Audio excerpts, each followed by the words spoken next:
Everybody who came is a hero. We just finished the fast. Amazing.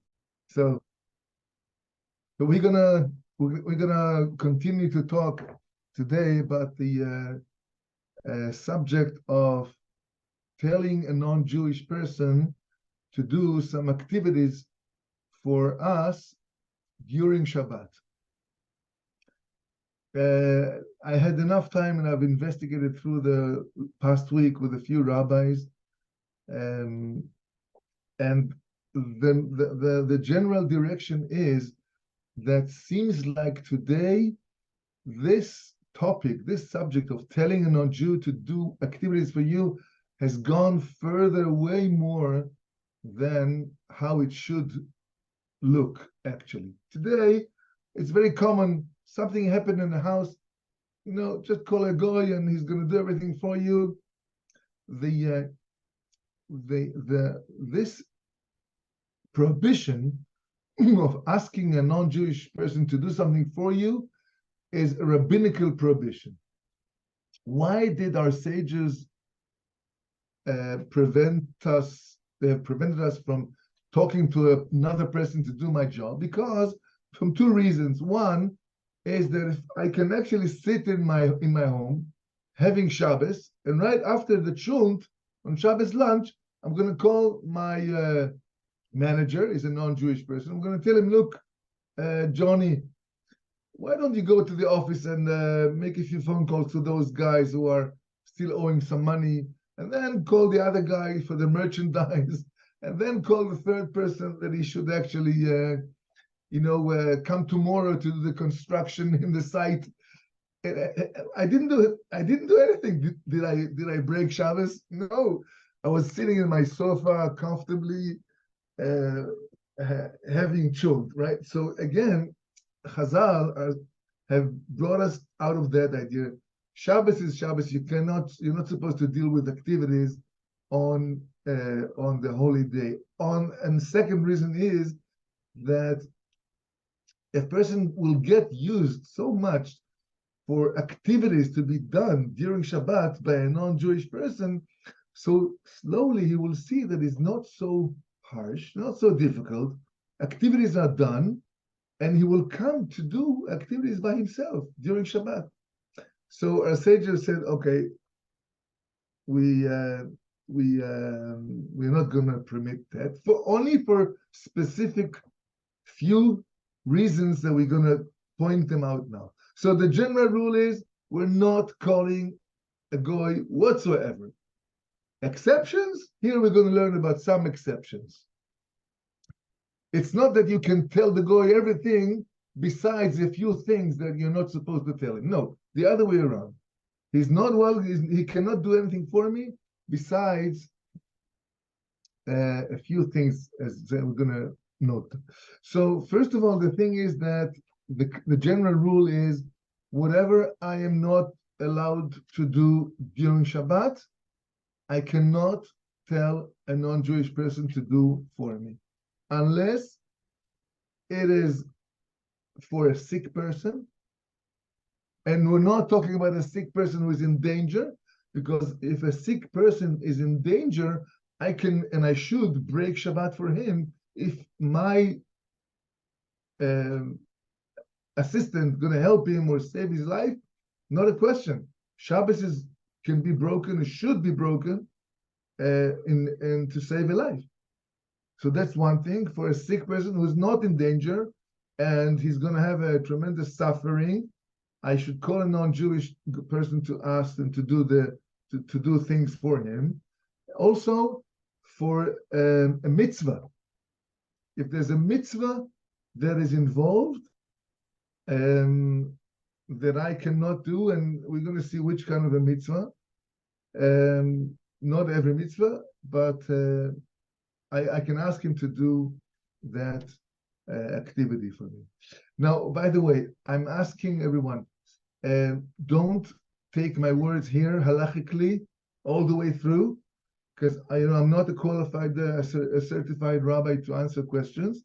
We're learning. Any specific question that you're going to have in the future, You should ask the local rabbi, the rabbi of the shul. They know it. They are really into the halachas exactly, and they will tell you what to do and what not to do. We're talking in general. So, if the non-Jewish person has done an activity which is a rabbinical activity, then I'm allowed to enjoy it. But we have to remember that it's better that the non-Jewish person will do the activity for himself, for his own sake, and not for my sake. So we have to be very expert in which is the rabbinical activity, which is easier to tell a goy to do, and what is a biblical prohibition that we're not supposed to tell him to do that. If a non-Jewish person did something for himself, I can for sure enjoy from this. I can use this activity that he does. For example, if I'm standing in the bottom of a building, and it's dark, and I wanna turn on the light to go to the third floor. I'm not supposed to turn on the light, but if a non-Jewish person comes in, and he has to go up also the steps, he presses the button for himself, I can definitely go up the steps in, because he used the light for himself. But if he's going to ask me, hey, do you need me to turn on the light for you? And he pushed the button, the light goes on, and he goes up in the elevator. He left me down here. The corridor and the steps are full of light, but the activity was done for me, not for him, because he took the elevator. Then I'm not supposed to go up. I should wait until the light goes off, and then do what I need to do. Either wait for another person to do it for himself, or either not using the light. So wait until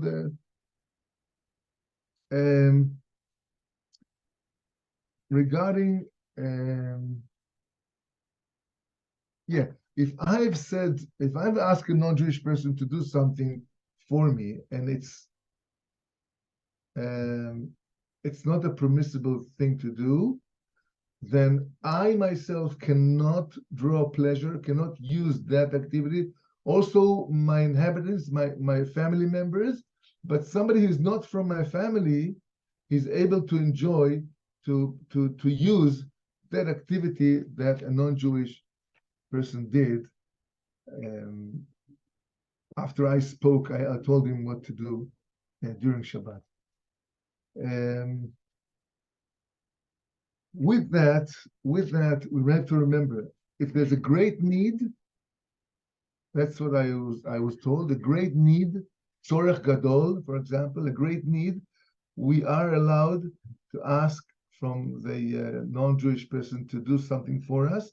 A great need is a kind of a very large description. But for example, if there are little kids in the house and it's very cold, and we forgot to turn on the air condition, so we can definitely call a non-Jewish person, find him down the street, bring him over, and show him the freezing house, and he will understand of his own that he have to turn on the air condition. Since the air conditioning system today, when we put them on, we put the buttons or we turn on the air condition, everything today is not a biblical prohibition. It's a rabbinical prohibition. There's no fire within the turning on the air condition for either the heat or for cooling.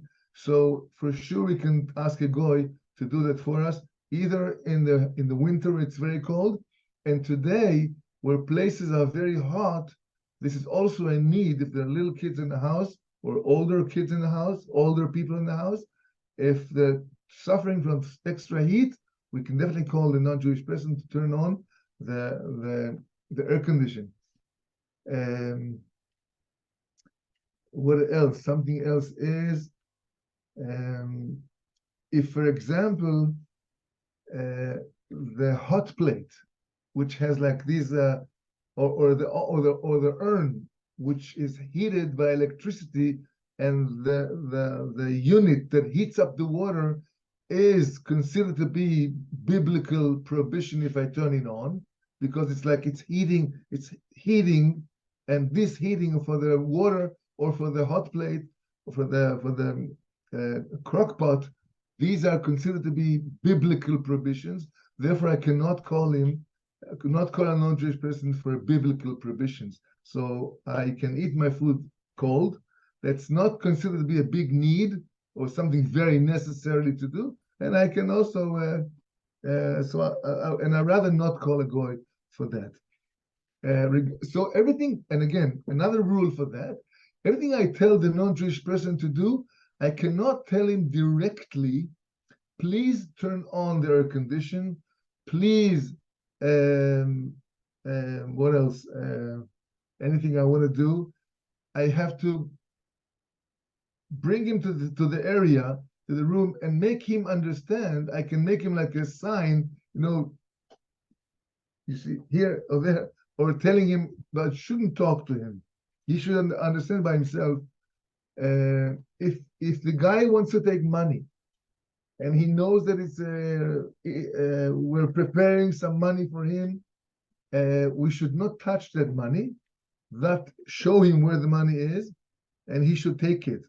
It's better that he would come Motzei Shabbos to take the money, but if he's not willing to come Motzei Shabbos, he wants the money now, and if we're going to wait until Motzei Shabbos and tell him to come, he's not going to come again to us.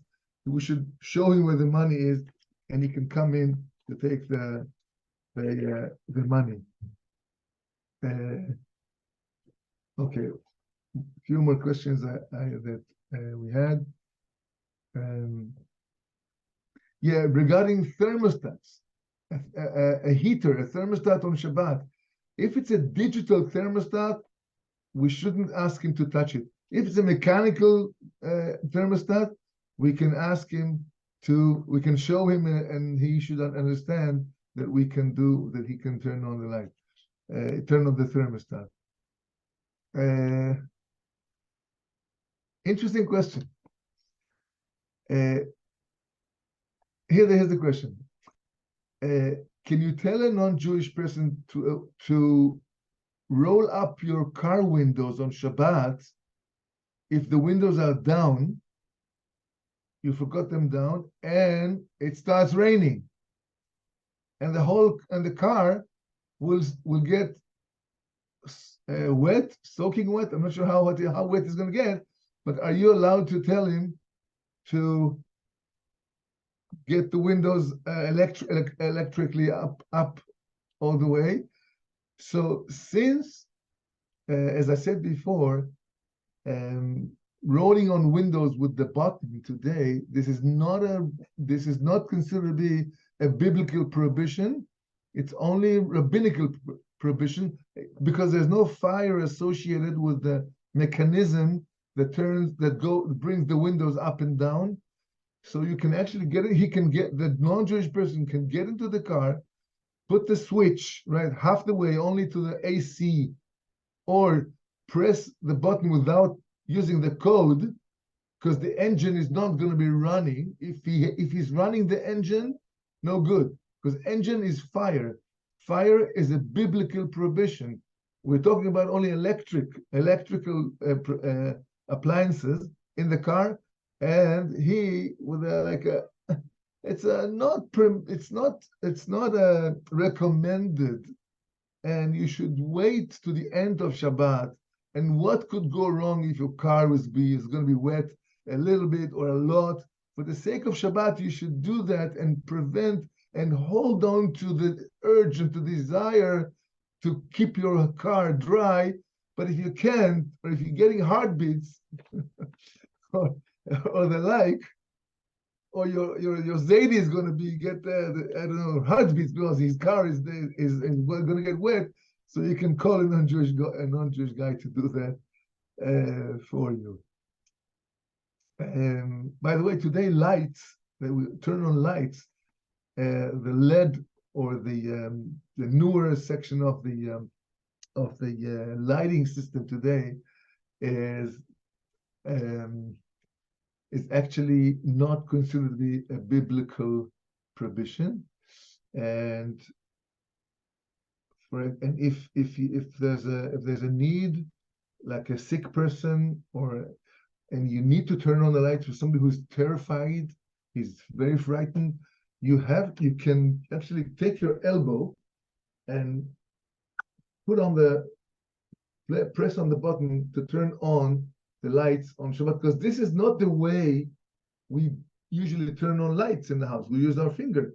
So this is like we do this activity on a different manner that of what we are used to do it regularly. That's one step that we are using, and because the lights are not a biblical prohibition to turn them on, so it's a second leniency that I can do it, and again for a need, not just for a.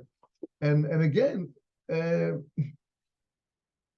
don't quote me again, but I would think that we should try, to do tshuva a little bit if we got into these circumstances. We prefer not to do these things on Shabbat. But again, if it's a case of need, we should go ahead and do that. I can't prevent you from the story I heard from the rabbi, but again, it's a story that is don't take it halachically. And he said to me that in the early days, by the Noda Yehuda, that's like maybe 200 years ago, there was no electricity, and in the winter of the European winter, the sunset is at 4 o'clock, and sunrise is at 8 o'clock. So as you finish, you're coming home from shul at 5 p.m. You make kiddush, it's night already. You eat your dinner 1, 2, 3, 4 hours. It's like already 9 p.m. And then you go to sleep at 10 p.m., right? And then how much can you sleep? 6 hours? It's like 3 a.m., 4 a.m. in the morning. What are you going to do until 8 a.m. in the morning when the davening starts? So what does the Yidden do? They go to shul and say Tehillim in the morning until the shul starts. So he told me that there was a minhag that because it's a mitzvah, so everybody will pile up to the shul. Everybody will come to the shul together, maybe 50, 100 people, 100 men, and they want to say Tehillim. So the minhag was that the non-Jewish helper of the shul would come in, would turn on the candles on with fire, literally fire, get the shul lit up, because it's a need and it's a mitzvah of the many. Mitzvah de Rabbim is something that were allowed to do. I mean, it's only for your general perception to remember that this was done. But again, ask your local rabbi for every halachic question. It was very fascinating. I was investigating. Thank you very much for getting this happening and this things going on.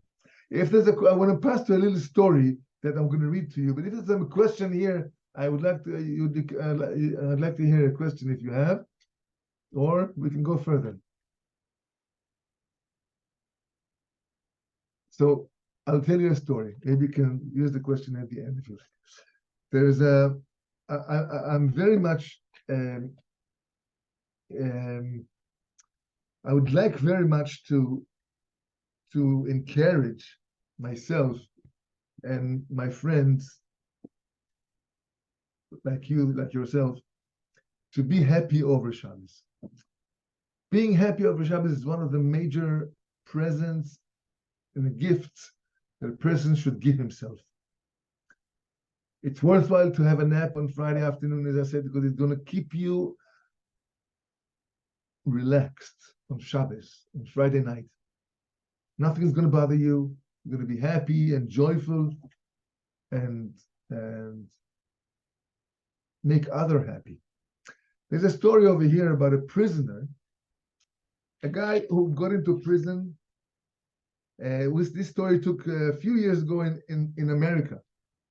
And a Jew who was very far from Torah mitzvahs went to jail, and he got 15 years in jail.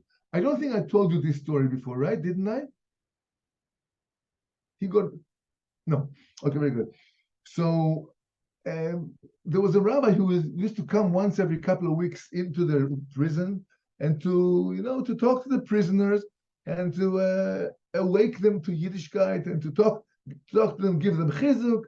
And happily enough, this guy was Mekarev, became Baal Tshuva. And he becomes Baal Tshuva and he starts to learn. The Torah is enlightening, he's happy, he's learning. And one time, the rabbi used to come once every 2 weeks. One time the rabbi comes in, he sees this prisoner so happy and joyful. He says, "Why are you so happy today?"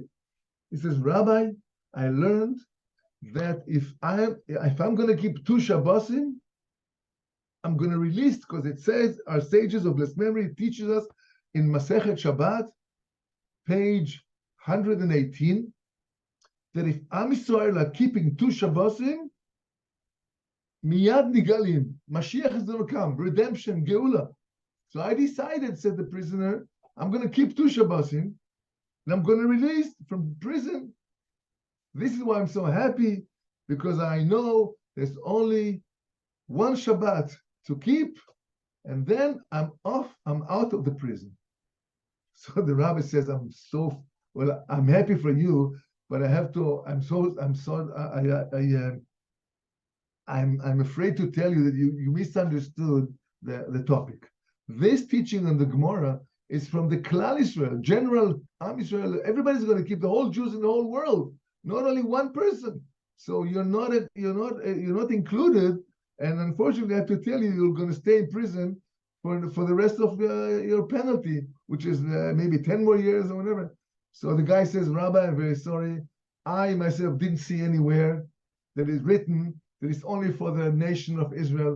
I saw that I understood it's only for a personal, an individual can also do that." So, okay, they say goodbye to each other.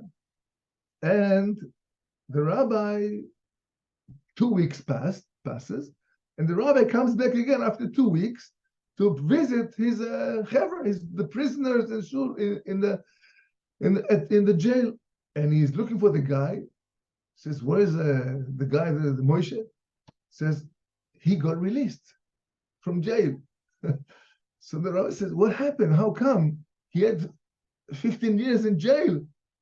He says, "We don't know anything, but we do know that after last Shabbat, came the authorities from the prison and just tell him, you can go home. You're released from prison."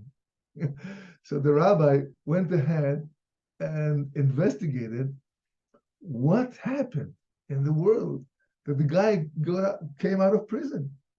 And he was asking the authority in the office of the jail, and they told him that the judge that put the guy into jail 5 years ago got retired. He was retired, and after he retired, he decided he's going to go through all his cases in the past, and just for us to remember everything he did. Was it right? Was it wrong? Maybe he was mistaken in some in decisions he made. Just going through his lawsuits, his court. And he got to this incident with that specific guy, and he started thinking, maybe I was too harsh. Maybe the witnesses I remember the witnesses were not so sharp and clear, and I was maybe too much. I could have make some leniencies with the guy. That's what, and he had some conscious feelings about it. So the judge calls up the office in the jail, the court system. He says, "Look, I have a feeling I made the wrong decision back in my time, and if I can ask you to release the guy, please release him." So they say, "Yes, we're going to release him in your honor." And surely enough, the guy went out of jail. So what's the teaching of it? The teaching here is that we know when a person is so happy during Shabbos, and I'm reading from the book, and he believes in and he trusts the tremendous kedusha that Shabbos has, and he counts on the power, the big power that Shabbos is powerful, then Shabbos can protect him and can save him and can give him Yeshua from every problem that he has. So it is a great chizuk to be happy over Shabbos and to be joyful during Shabbos and to be thankful to Hashem for the good present we receive every week once again. Amen.